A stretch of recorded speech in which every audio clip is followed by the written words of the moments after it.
నా పేరు పుష్ప. నేను డిగ్రీ సెకండ్ ఇయర్ నిజాం కాలేజ్లో చదువుతున్నాను. నా కవిత శీర్షిక మనం మారాలి. ఏమి సమాజంరా మిత్రమా, ఆనాటి మానవత్వం, ఈనాటి నాయకత్వం, కులత్వాన్ని చూసిన పొందిన పెత్తనం. ఈ సమాజం మార్చాలి సోదరా, ఈ నాయకత్వాన్ని తీర్చిదిద్దాలి మిత్రమా.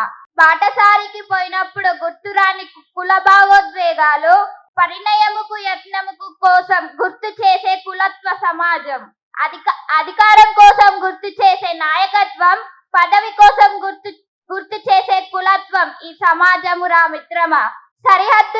సరిహద్దు యుద్ధం కోసం గుర్తురాని సమానత్వం, శాంతి కోసం గుడికి పోయేటప్పుడు గుర్తు చేసే వ్యతిరేకతం ఈ సమాజమురా.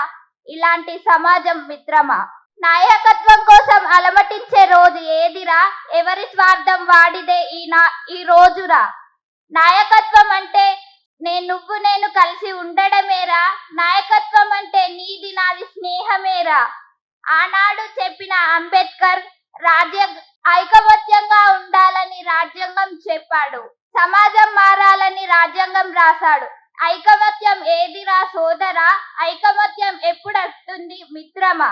ఐకమత్యం కోసం అలమటించే రోజు ఏదిరా, ఎవరి స్వార్థం వాడిదే ఈ రోజురా. ఇట్లు ఆనాటి పరిచయం కోసం ఈనాటి ఎదురు చూసే మనిషి.